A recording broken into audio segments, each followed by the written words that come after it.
Okay, from this it is clear that by dividing a number by 10 in decimal system, the remainder will be always the least significant digit of the dividend. And the quotient is the remaining part after extracting or removing the least significant digit of the dividend. Okay, and after this dividing the quotient part again by the same 10. Here the dividend is 12 now, divisor is 10. So after the division, the remainder is 2 and the quotient is 1. That means extracting the least significant digit from the dividend, it forms the remainder, and by removing this part, the remaining part becomes the quotient.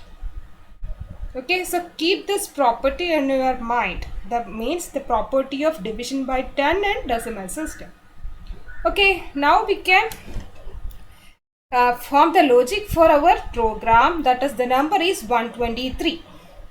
Okay, first check if the number greater than 0. Okay, if the number is greater than 0, then we want to perform this division. Okay, and for performing our program or for completing this, we need two more variables. One is for accumulating the reverse and is initialized with value 0, and remainder is also initialized with 0. Okay, so after division, the reverse variable is loaded with a value, that is current value of reverse into 10 plus the remainder of this division. So after this division, it performs such an operation. Current value of the reverse variable get updated with the value of this evaluation, that is reverse into 10 plus remainder. Initially reverse value is 0. Okay, so after this particular division, number 123 is a dividend now, and 10 is always the divisor. Okay, now the reverse value, which is initialized as 0. So 0 into 10 plus remainder. Remainder is 3. So this part becomes 0 now. 0 plus this 3 equal to 3. Okay, so the reverse value get updated with the new value 3. Okay, so this is the first step. After division, add the 3 with the reverse, and it's not the normal addition. Reverse into 10, current value of reverse into 10 plus the new remainder value. Now it is 3 after the evaluation of this expression. Now check. Before checking the condition again, we need to update the value of number by the quotient of this division. The number is initially 123. After evaluating and updating the reverse value, we need to change the value of this number. Number is updated with the quotient of this division. Now the number becomes 12. Then we can check the condition if this number value is greater than 0 again. Now it is 12. 12 is again greater than 0. Now we can perform the same operation. That is reverse equal to reverse into 10 plus remainder after performing a division operation. Okay, now perform this division and perform this operation. Okay, so by dividing this new number, that is 12 is present in number now. So 12 is divided by 10. So quotient is 1 now, remainder is 2. So while executing this or evaluating this, reverse get updated with previous value of reverse into 10 plus remainder. The previous reverse value is 3. Okay, so 3 into 10 plus new remainder value 2. So 30 plus 2, that is 32, is now available in our reverse form. Okay, and again we need to update the number value. Number is get updated with the quotient of this previous division, that is 1 now. Now again check the condition if the current value of number is greater than 1 or not. Again here number value is 1 and is greater than 0. Again the condition returns a true value. So perform the division again. Now the quotient is 0 and the remainder become 1. So again evaluate this expression, that is reverse equal to reverse into 10 plus remainder. That is the previous value of reverse is 32. 32 into 10 plus the new remainder value, that is 1 of this division. So now it is 320 plus 1, that is 321. And we need to update the value of num. Num become the quotient of this division, that is 0. Again check the condition if number greater than 0 or not. Now what? The condition returns a false value because the number value is also 0 now. This is not greater than 0. So the condition is violated now. So we can stop our loop execution. So now this variable reverse get the exact reverse of our number. Okay, so this is the logic of our program. Okay, so now we can code this like, okay, we need two variable, sorry, first one is the variable for inputting the number or loading the input number. Okay, that is declared as num. Next is for accumulating the reverse of our number, which is initialized as 0. Second is the number, second is the variable for getting remainder, which is also initialized with value 0. Okay, now we can go for the loop definition, that is while of number greater than 0, we need to define our loop body.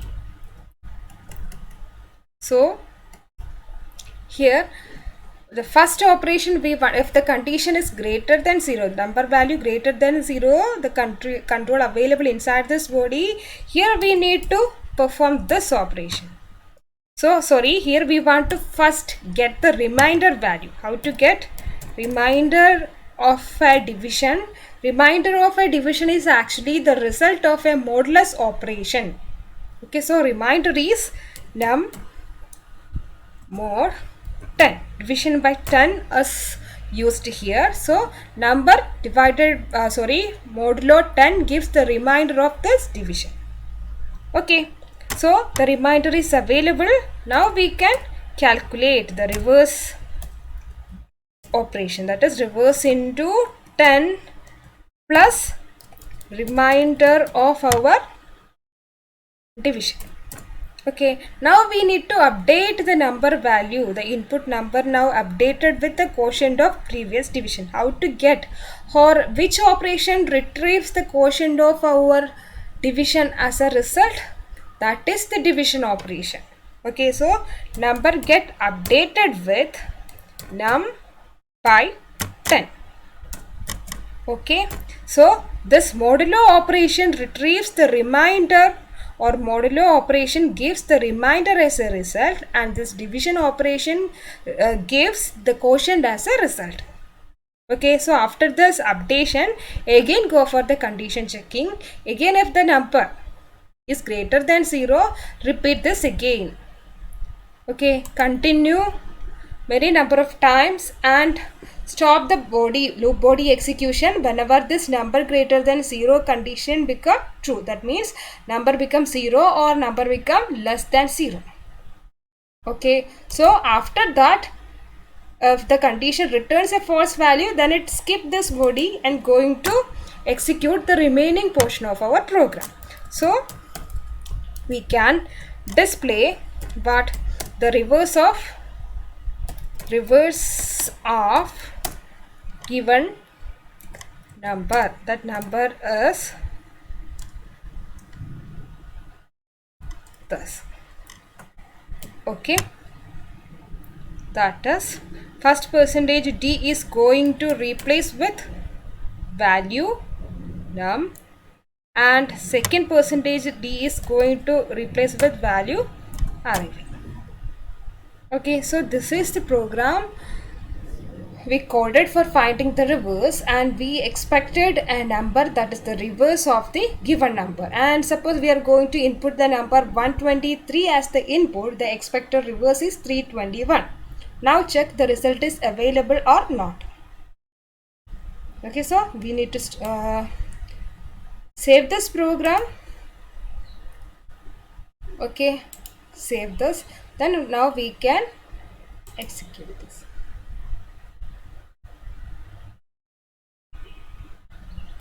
Sorry. num. So here we are going to input the number. So here one step is missing. Print of enter the number. Okay, then we need to scan that number using scanf. Scanf %d, sorry, %d in which variable? In num variable. Using that num, we need to execute this log body. So suppose I am going to enter the number 123. The expected result or the reverse is 321. But the output is like this. Reverse of 0 is 321.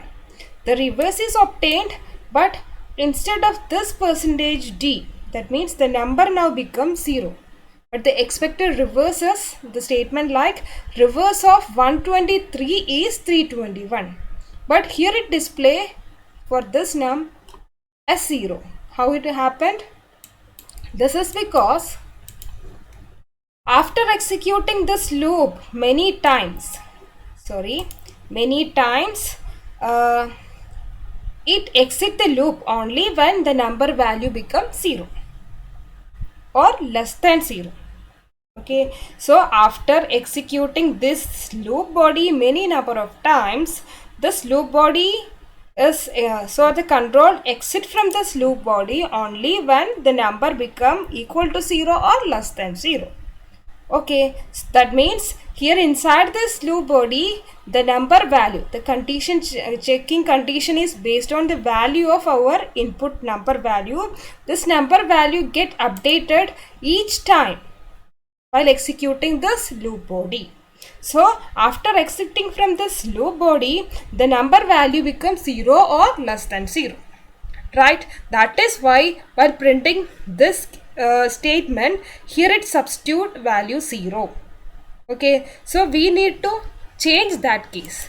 For that, we can declare one more variable, that is number 1. Okay, and after reading the number, we can take a copy of the input number num in number 1.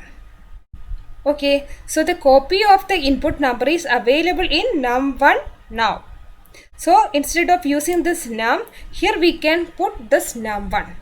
Now the expected result is reverse of 123 is 321. Okay, so check the result again. I'm going to input the same number 123. The reverse of 123 is 321. Exactly like the expected result. Okay, now we can check for many digit. That means going to enter 3 4 1 2 3 4 5. So the expected result is 5 4 3 2 1.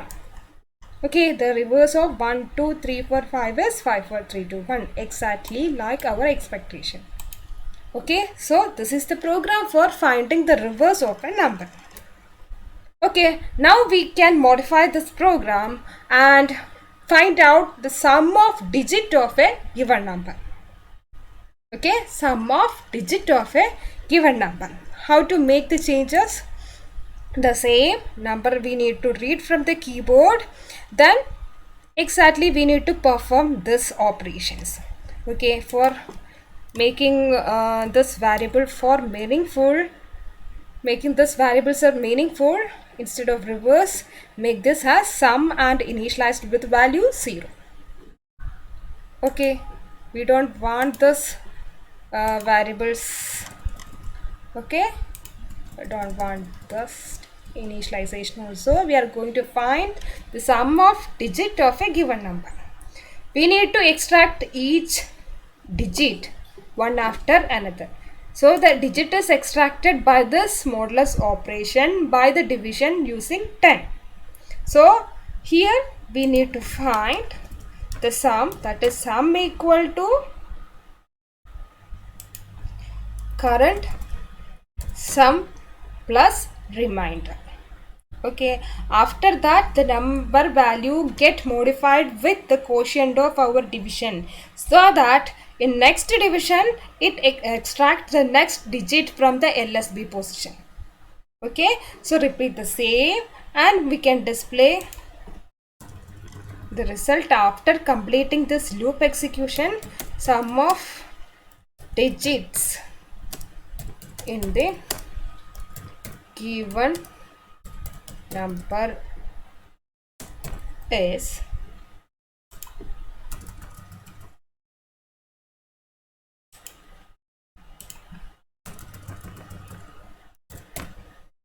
okay. Now we can check the result. Enter the number, going to input 123. So sum of digits in the given number is 6. Is it right? 3 plus 2 is 5, 5 plus 1 is 6. Okay, so this is the result. Again, once more we can execute this and input number 1, 2, 3, 4, 5. Okay, the number is 5 plus 4 is 9, 9 plus 3 is 12, 12 plus 2 14, 14 plus 1 50. Right result. Okay.